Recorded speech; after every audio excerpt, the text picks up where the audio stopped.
देखिए, वैशाख माह प्रारंभ हो चुका है और भगवान विष्णु की पूजा के लिए समर्पित माह है। इस माह भगवान विष्णु के किसी भी स्वरूप, चाहे भगवान राम हो, कृष्ण हो या फिर कृष्ण भगवान के बाल स्वरूप लड्डू गोपाल जी की पूजा करके आप अपनी पूजा का अनंत गुना फल प्राप्त कर सकती हैं।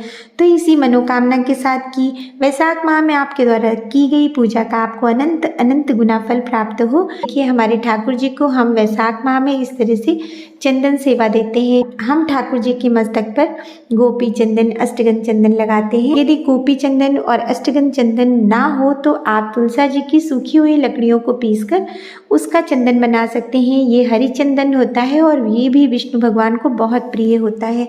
चंदन सेवा अवश्य दें और जब भी ठाकुर जी को स्नान कराएं तो उनके जल में थोड़ा सा गंगा जल साथ ही गुलाब जल मिला दें।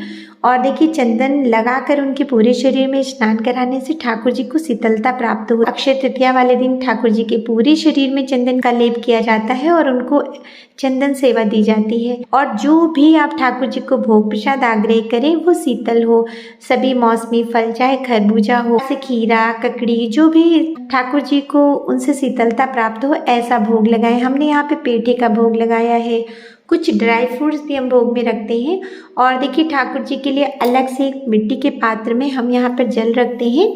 आप भी ऐसा करें, क्योंकि जो फ्रिज में जल होता है उसमें पवित्रता का ध्यान नहीं हो पाता है। उसके ऊपर से थोड़ी सी तुलसी दल पत्र रख दें और वो ही आप अपने ठाकुर जी को जल आग्रह करें। और यहाँ पे हमने गुलाब धूप का प्रयोग किया है। साथ ही उनकी गौ माता की पूजा करें। इस पूरे माह भगवान शंकर की और सूर्य भगवान की पूजा का भी नियम अवश्य बनाएं। यदि आप पवित्र नदियों में स्नान नहीं कर सकती, जिस भी जल से स्नान करें उसमें गंगा जल थोड़ा सा मिला लें। फिर पवित्र नदियों का ध्यान करते हुए, हर हर गंगे करते हुए यदि आप स्नान करते हैं तो भी आपको पवित्र नदियों में स्नान का पुण्य फल प्राप्त होता है। और वैशाख का महत्व बहुत अधिक हमारे शास्त्रों में विदित है कि वैशाख माह बहुत ही श्रेष्ठ माह है। ऐसे विद्याओं में वेद श्रेष्ठ है, मंत्रों में ओम श्रेष्ठ है, पेड़ पौधों में कल्प वृक्ष, गायों में माता कामधेनु, देवताओं में श्री हरि नारायण भगवान विष्णु, नदियों में गंगा नदी, तेज में भगवान सूर्य का तेज, शस्त्रों में चक्र, धातुओं में सोना, रत्नों में कौस्तुभ मणि। उसी प्रकार से वैशाख माह माहों में श्रेष्ठ है। तो इस पूरे वैशाख माह आप अपनी पूजा, दान, पुण्य का बहुत अधिक पुण्य फल प्राप्त कर सकते हैं।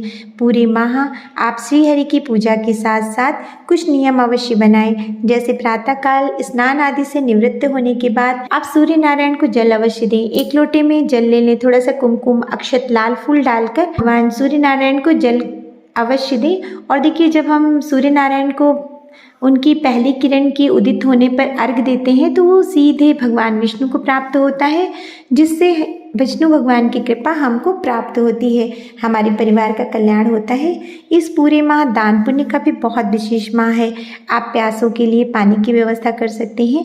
आप चाहें तो जल से भरा हुआ मटका, कलश जो होता है उसको दान अवश्य करें। और इसका नियम आप बना लें, यदि आप प्रतिदिन नहीं कर सकते तो आप दोनों एकादशी, चाहे शुक्ल पक्ष की हो या कृष्ण पक्ष की हो, उसमें इस प्रकार से जल से भरा हुआ पात्र दान करें। यदि आप किसी ज़रूरतमंद को जूते चप्पल का दान करते हैं, वस्त्र का दान करते हैं, और गर्मियों के जो भी मौसमी फल होते हैं, खरबूजा, ककड़ी, खीरा, तरबूज, तो देखिए इनको जब आप दान करते हैं तो खाने वाले की आत्मा तृप्त होती है और बहुत अधिक आशीर्वाद आपके लिए निकलता है। और आशीर्वाद कभी व्यर्थ नहीं जाता। अपनी स्थिति अनुसार दान अवश्य करें। और भी कुछ मंत्र का नियम उठा सकते हैं, आपके गुरुदेव ने दिया है, या आप स्वयं भी आप उस मंत्र को जपते हैं। इससे आपकी पूजा का आपको अनंत फल मिलता है। इस पूरे माह आप पीपल के वृक्ष में जल अवश्य दें। साथ ही आप एक दीपदान करें। भगवान शंकर के मंदिर में यदि आपके लिए संभव हो तो आप दीपदान करें। शिव भगवान को जल अभिषेक करें। और इस तरह से की गई पूजा हमारे समस्त पापों का नाश करती है और इस पूजा से अश्वमेध यज्ञ से भी कई गुना अधिक पुण्यफल प्राप्त होता है। और ठाकुर जी के सामने जो भी धूप दीप जलाएं उसमें हमने देखिए यहाँ पे गुलाब धूप लगाया है। ठाकुर जी को इत्र सेवा अवश्य दें। आप इत्र सेवा का एक नियम बना लें, चाहे वो प्रातःकाल स्नान के बाद या स्नान के पहले की इत्र सेवा हो या फिर रात्रि में शयन कराते समय इत्र सेवा हो। वैशाख माह में ठाकुर जी को इत्र सेवा अवश्य देनी चाहिए, इससे उनके शरीर को शीतलता प्राप्त होती है। कॉटन के वस्त्र पहनाने चाहिए जो बहुत ही आरामदायक हो। हमने अपने ठाकुर जी को यहाँ पर केवल एक बैजंती की माला और एक सूती कॉटन की उनके लिए आरामदायक एक पोशाक पहनाई है और उनकी प्रिय बांसुरी उनको दे दी है। लेकिन श्री राधा रानी जी का थोड़ा श्रृंगार अवश्य करना चाहिए। राधा रानी जी को भी मुलायम, सॉफ्ट, आरामदायक कपड़े पहनाने चाहिए। आप इस माह पंखे का दान कर सकते हैं, छाते का दान कर सकते हैं, जिससे किसी को आप गर्मी से बचाते हैं, उसको शीतलता प्राप्त होती है, तो भगवान आपकी सेवा, आपकी पूजा से बहुत अधिक प्रसन्न होते हैं। तो इस पूरे माह भगवान विष्णु को प्रसन्न करने के लिए आप उनकी पूजा अर्चना कीजिए। भगवान को हमेशा मौसम के ताज़े फलों का भोग प्रसाद लगाइए और जब उनको शयन कराइए तो उनका बिस्तर बहुत आरामदायक हो। आप उसमें कॉटन की बेडशीट का ही प्रयोग करें। भगवान को आप जो भी भोग प्रसाद निवेदन करें उसमें तुलसा दलपत्र अवश्य डालें। तुलसा महारानी की पूजा सेवा का नियम अवश्य बनाएं। जल से सींचें, संध्या समय दीपदान अवश्य करें। बैसाख में यदि आप व्रत का नियम नहीं ले सकते तो स्नान का नियम अवश्य लें। पूरे माह सात्विक आहार लें।